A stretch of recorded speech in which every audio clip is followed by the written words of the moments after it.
Comment, raise your hands, keep them up for me so I can get you down. How's everybody today? Good. Great. Well, some of these comments I made yesterday, kind of unusual to have these back-to-back circumstances here with you, but, you know, it's great to be back in camp. It was really good to get out there with the players and start to practice yesterday. You're always looking forward to the challenges of the season, and you're also looking forward to the challenges of things that you need to work on to try to develop your team, the individuals on your team, so that they have a good chance to be successful and that we can go compete at a very high level. And I think everybody's got to say, and I've said it to them, and I said it yesterday, is, you know, what will we be in 30 days? And what are you willing to do to get there? What sacrifices do you have to make? What relationships, leaderships do we have to build so that we have sort of the intangibles that we need to compete at a high level on a consistent basis? And, you know, discipline and toughness are two things that go a long way in helping players develop that, because it certainly helps them sustain in difficult circumstances. And I think fall camp is a difficult circumstance that a lot of players have to learn how to work through. How do you stay focused when you're tired? Are you going to make mental errors? You're going to loaf? You're going to do the wrong things? Well, you know, that's really kind of enduring and not really showing the mental toughness to sustain. You got to have a strong breaking point if you're going to be a good player and a great competitor. And, you know, we're trying to create a unique excellence with every player on our team, and that's the only way we'll have a good team. So everybody's got choices to make. You're going to endure, you're going to try to survive this camp, or you're actually going to make a commitment to thriving to be, you know, the best player that you can be. You know, if you're going to impose your will on somebody else, the first thing you got to do is impose your will on yourself, all right, so that you can do the things, you know, like you need to do them. It was really kind of interesting that I talked about all these things, and, you know, we had Eric Thomas speak last night, and he talked about the difference between being the beast and just winning. There's a difference. You know, when you're the beast, you never hold back. You don't just do what you have to do to have success. You're striving every day to be the best that you can be. So that's certainly what we would like for our players to look at every day, to accept every challenge and try to thrive on those challenges the best they can so they can improve and be the best players they can be. You know, we enjoy Fan Day. It's a little bit unusual that the way we've sort of changed the rules, that we're not a little more down the road in practice before we have this. So this probably, I think, is the first time we've ever had it where we're in shorts and helmets because we're going through the acclimation period, which I think, incidentally, is really, really good for players. It's probably good for player safety. It's good for the players to be able to step their way back into football in terms of the gear that they wear, the amount of contact that you have, and those types of things. So there's a lot of opportunity for a lot of players on our team at a lot of positions. And you know, we're trying to get some of the young players on the team that have an opportunity to take advantage of these circumstances to sort of develop the consistency they need to be able to do their job on a consistent basis and develop the respect and trust of their teammates. So you're going to get the opportunity to talk to two new coordinators, you know, today. The transition that we've had with these guys has been, you know, pretty painless because we really didn't change offenses. We didn't really change defenses. We didn't change terminology for the players. So we have an Alabama defense and we have an Alabama offense. And it was an Alabama defense and an Alabama offense last year.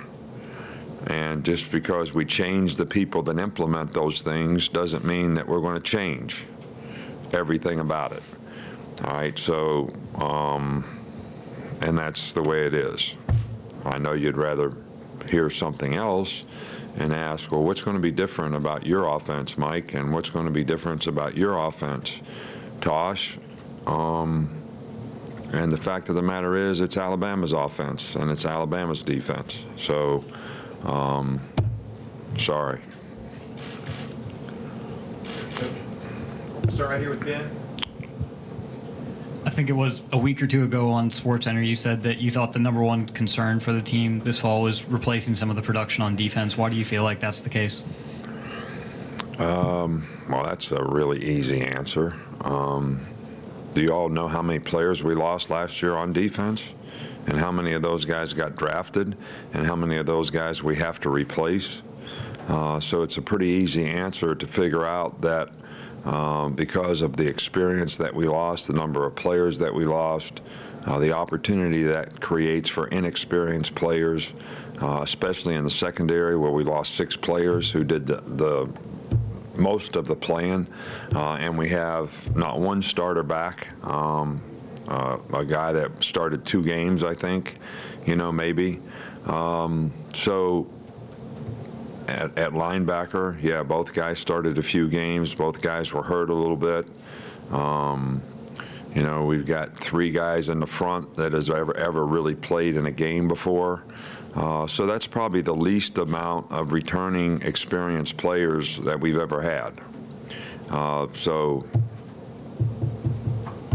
And as much as you guys look at statistics and as much as you look at stuff on paper, that should be pretty easy for you all to figure out. On the back of Cecil.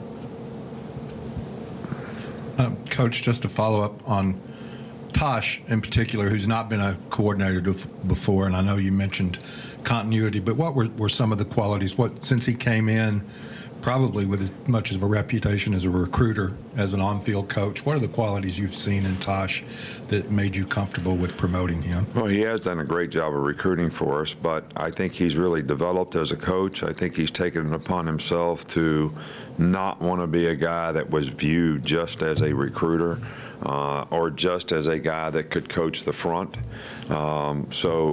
He's really, really committed himself to learning the big picture, the coverages, the secondary. I've spent a significant amount of time with him doing that.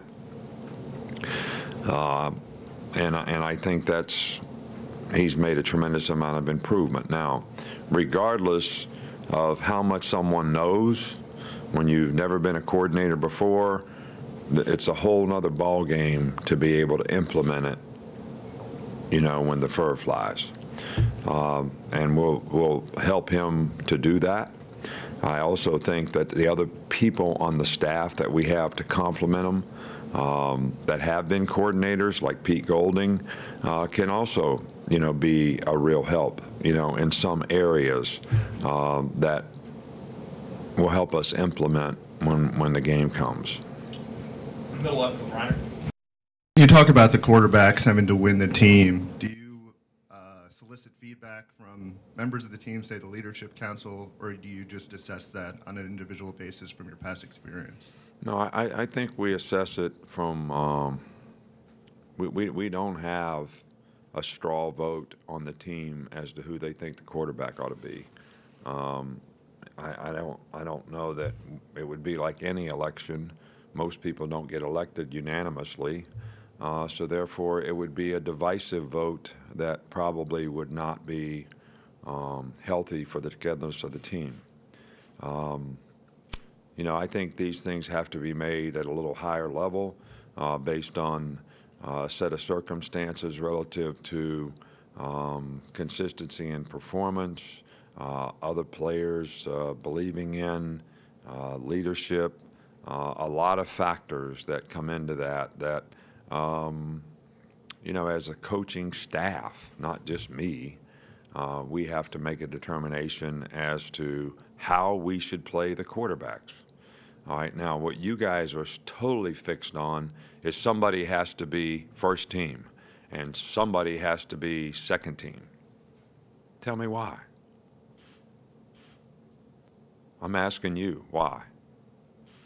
You can't answer that.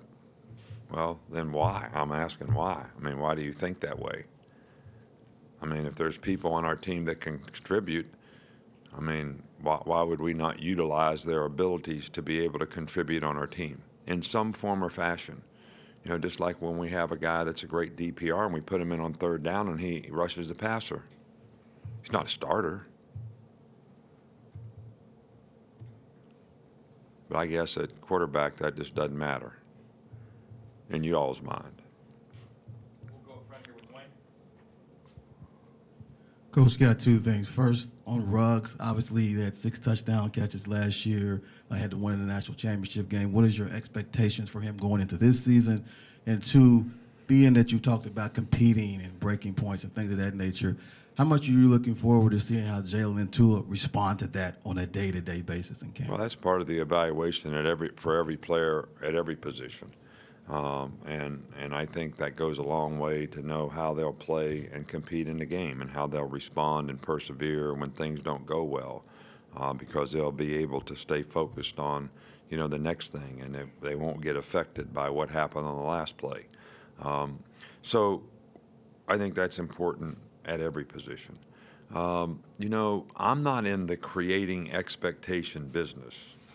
You know, that's pretty much what people like you all do. You know, you make a guy 5-star, he made 6 touchdowns, so we're going to make him, you know, be whatever this year. That's what you do. We fight against that. All right, we don't want players to have expectations. We want them to have goals. And how many touchdown passes they catch is not a part of the goal. It's an outcome.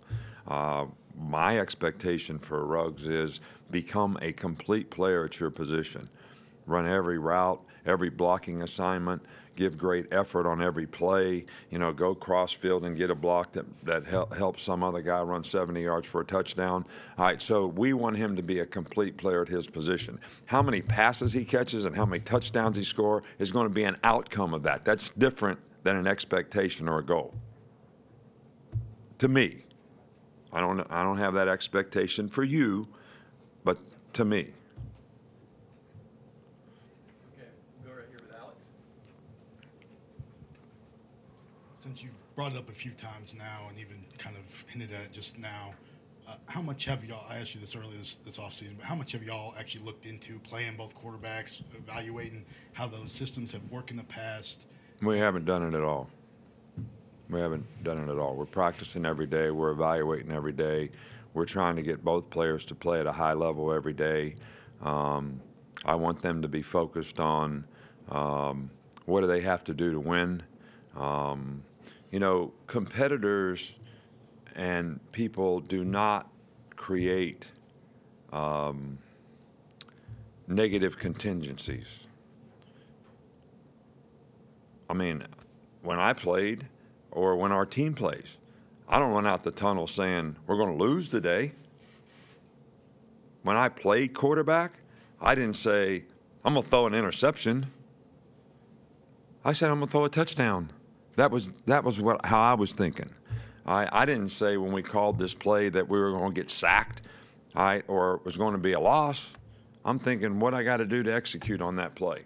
So we're trying to take the same positive attitude with the quarterbacks every day, and that's what I want them to think about. I do not want them to think about negative contingencies. What if? What if this happens? What if that happens? And you're asking me a what if both quarterbacks play, and I don't have an answer for that. I don't have any. What do you call those things? What do we call that when we what if? Hypotheticals. Yeah, hypotheticals. I mean, that's a hard word for me. We'll go in the back with. I had enough issues here without creating some, you know, situations that might happen. That what will you do if this happens? Couple more. We'll go back with Scott. Nick, it's rare that a running back makes a decision like Damian to come back. You can sense he kind of enjoys college life, enjoys this. Was that a convincing conversation with him? Was that an easy conversation? And then what do you expect from him? Well, I think it was a business decision. I think that, you know, we take the information that we get from the evaluations that we get from the NFL, and we say, okay, here's your situation and here's your circumstance.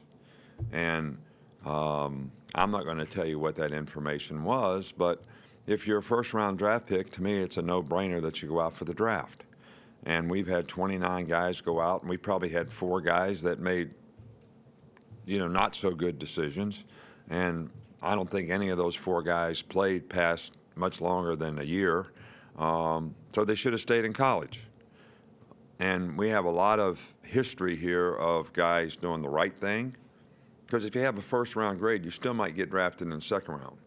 If you have a second or third round grade, to me, you have a tough decision to make as to whether you come back and try to move up or graduate, stay in school, and the benefits of all that. And to me, every guy's a little bit different in what their goals and aspirations are. But I think we could all agree, all right, that there's far too many guys, all right, that are deciding to come out for the draft that it's not a good decision. They don't make the team. So now they're not in college. They have no place to play. Maybe this new league that they're talking about may offer that. But, it's kind of an all or nothing in football right now because there isn't a developmental league. So and your security is really created by where do you enter the league. So the higher you get picked in the draft, the more guaranteed money you have, the better off your security circumstances are because you're not going to get cut if you have a lot of guaranteed money. So now they have to develop you. But when you get drafted in the third round, you're rolling the dice big time. I mean, you may end up great, all right, but you're still going to play for a low number, all right, for 3 years, maybe 4, and how do you make that up? So if you come back to school and you become a first-round guy, maybe it's worth it. So, but every player has to make that decision, and it's a business decision to me, and I think Damian made a business decision relative to what he thought was best and what was in his heart in terms of what he wanted to do. So, and we're happy that he came back. I think we had some other guys this year, and all you have to do is look at where they got drafted, and if they had eligibility left, was that the best thing for them to do from a business standpoint? But I always tell players, look, it doesn't do you any good to come back if you're not committed to coming back and you don't want to work hard to get better, because then you don't create any more value for yourself.